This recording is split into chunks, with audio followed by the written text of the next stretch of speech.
The first thing I heard was a woman screaming. The second thing was a cop pounding on my front door. When I opened it, I swear the cold shock hit me all at once. Two police cruisers in my yard, red and blue lights bouncing off every window, neighbors gathering on their porches, phones out, mouths hanging open.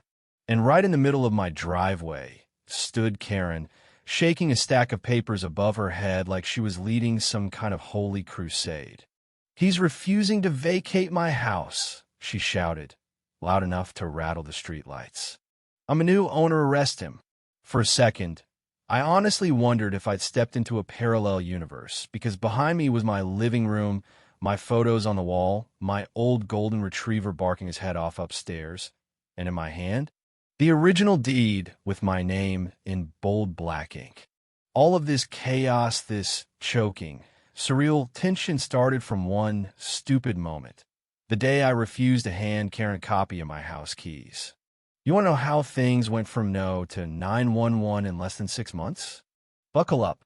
You're not ready for how deep this mess goes. Let's rewind a bit. Drop your location and local time in the comments. And if you've ever tangled with an HOA, you know the deal. Subscribe so you don't miss stories like this. A year ago, if you told me my peaceful, buttoned-down life would become a legal circus, complete with cops, forged documents, and an HOA president who thought she was queen of the cul-de-sac, I'd have laughed in your face. But every piece of this nightmare, cops in my yard, Karen screaming about being the owner of my house, started months before. To understand how 1-0 turned into sirens and accusations, you got to go back to when I moved into Maple Ridge Estates.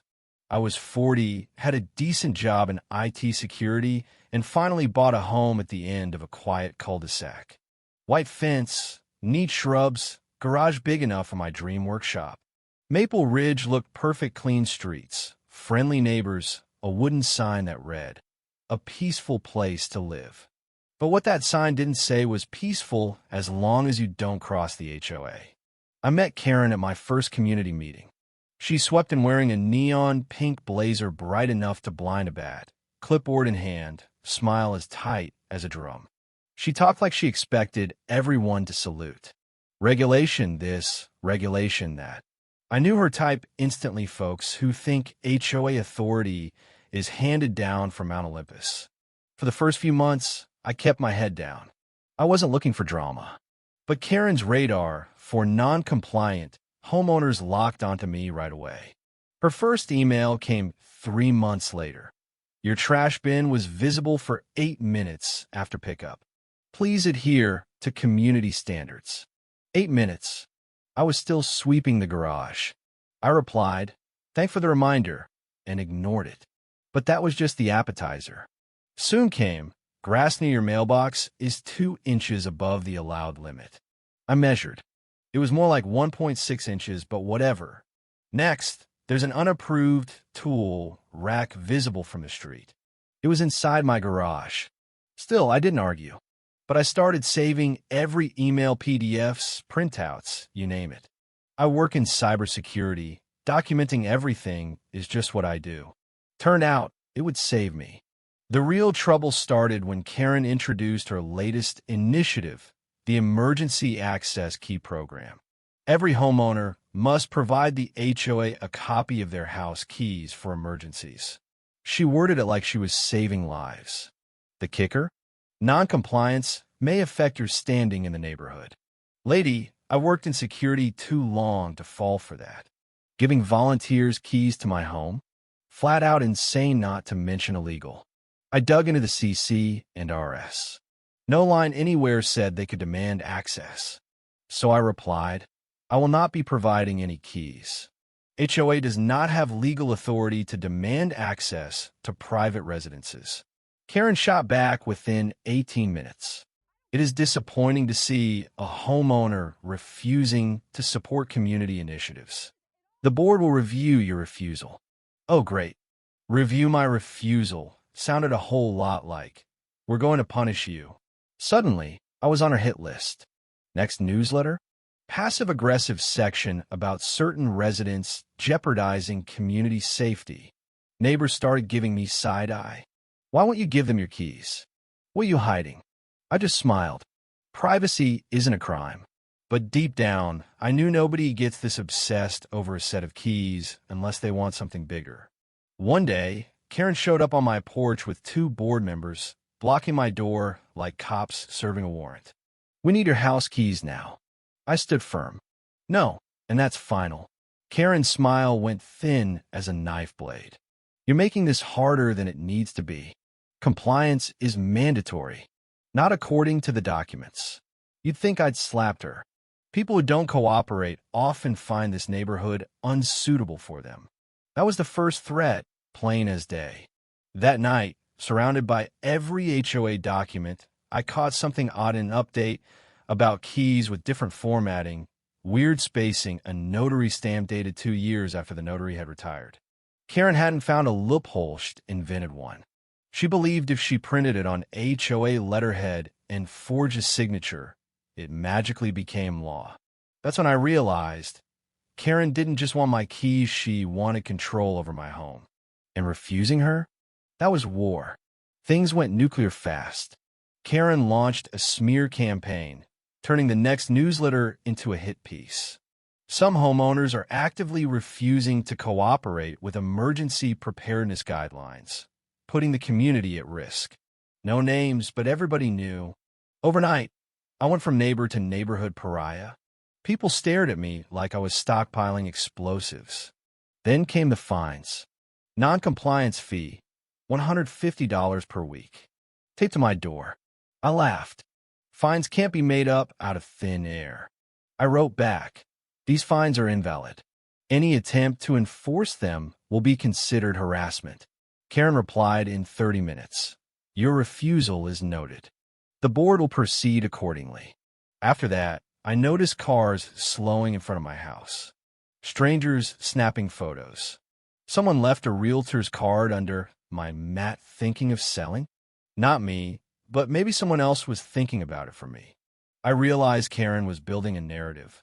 I was unsafe, uncooperative, something to justify whatever came next. She showed up again, same board members. "One last chance to hand over your keys." I crossed my arms. No, her jaw clenched. "Failure to comply will escalate this matter further." "Karen, you don't have the authority. You're making this neighborhood difficult. Residents who undermine unity face consequences they didn't expect." Even the board looked uneasy. I went back through every document. Different fonts, copied signatures, notary stamps that didn't match. It wasn't just unauthorized edit, was forged. Karen had manufactured the whole thing.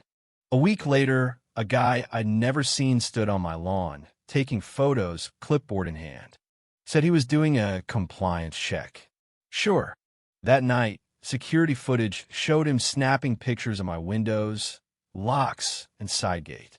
Karen was escalating reconnaissance, not just harassment. She replied to my complaint with community inspections are authorized under the safety clause. There was no safety clause. That's when it clicked. Karen wasn't improvising. She was executing a plan. Paint me as dangerous, claim non-compliance, fake amendments, push for forced access or removal. She wasn't just being difficult, she was trying to take my house. But panic isn't in my nature. I got methodical. I documented everything, screenshots, photos, timelines.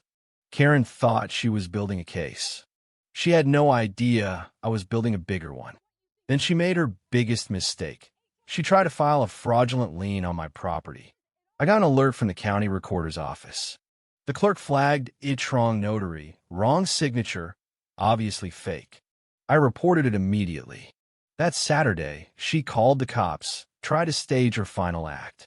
Cops at my door, Karen waving papers, screaming I was illegally occupying her house.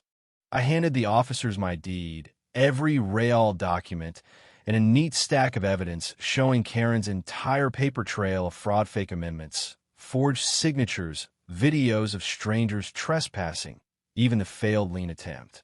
The officers knew right away what was up. They told Karen to stay outside while they reviewed the real paperwork inside.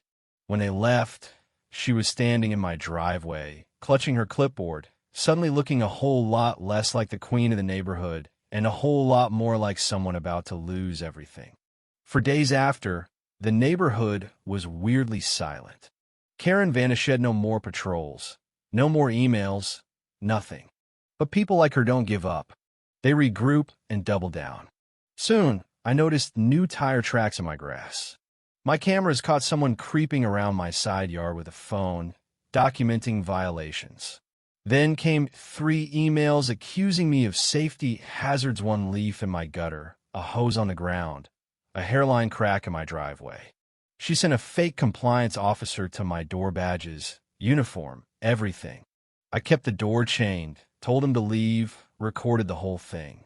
Karen sent a certified letter, level 3 community security violation. More pseudo-legal gibberish. Then one night, 2 masked guys rattled my gate. Cameras caught everything. I forwarded it all to my attorney and the investigator. It kept escalating. A fake internal transition plan slid under my door, describing how the HOA would seize my house and reassign it to a qualified community member. The best part? She'd attached a draft MLS listing with photos of my living room, kitchen, backyard. Someone had broken in to take them. I put together every document, every email, every photo, printed 3 copies, sent digital files to my lawyer and the investigator. When a county investigator came to my house, I showed him everything. He went page by page, eyebrows rising, shaking his head. The fake notary was a dead woman's seal. The forged payment agreement was laughably bad. The listing was outright theft. He told me it was more than just HOA drama. It was attempted property theft and harassment. Karen still wouldn't stop. She started emailing the neighborhood, saying I was spreading misinformation, threatening board members, being mentally unstable. She even published my address in a newsletter and encouraged neighbors to report me. Soon after, my security cameras caught more suspicious cars, people filming my house, a handwritten eviction notice from Karen taped to my door. I sent it all to the investigator. The next afternoon, Karen marched up my walkway, her 2 board puppets in tow. "You are no longer fit to reside in this community," she announced, waving her fake papers. I told her, "Those documents are going to the county tomorrow." Her face flickered with real fear for the first time. Within an hour, the investigator called. Karen had tried to present forged documents to county officials in front of witnesses. Now, there was an active criminal investigation. The next 48 hours, I barely slept. Karen escalated again: condemnation stickers, strangers in my backyard with bolt cutters. I blasted my voice through the outdoor cameras. "You're being recorded. Leave now." They ran. Investigator Morales kept me updated, told me to stay vigilant. Then a real estate consultant showed up at my door. She had a packet from Karen photos, a fake listing, a forged vacancy order. The current occupant is being removed for repeated violations. Home will be available for reassignment by the board. I told her this was all illegal, that the president was under criminal investigation. The consultant nearly fainted and left in a hurry. I sent the evidence to Morales. Minutes later, Karen herself showed up, pounding on my door, screaming, "I will take what's mine." I told her through the camera the investigator was on his way. She froze, then bolted when a county SUV pulled up. When Morales arrested Karen, neighbors peeked out from behind curtains, half the block watching as she got put in a county SUV, screaming and swearing vengeance. The kingdom she built on intimidation collapsed in an instant. Board members knocked on my door, stammering apologies, saying they had no idea what she was up to. Sure, right?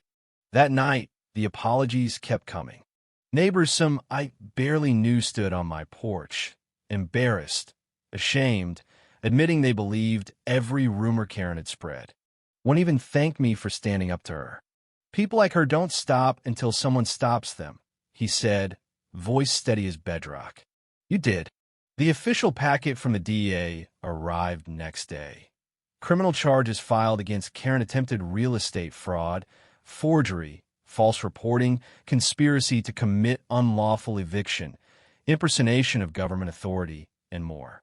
The HOA board held a Zoom meeting full of residents furious at how long they'd looked the other way.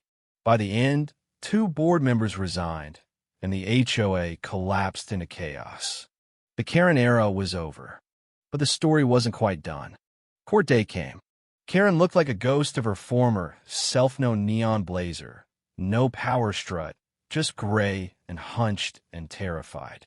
The judge read out her charges, looked her lawyer dead in the eye, and said, "You expect this court to believe she did all that by mistake?"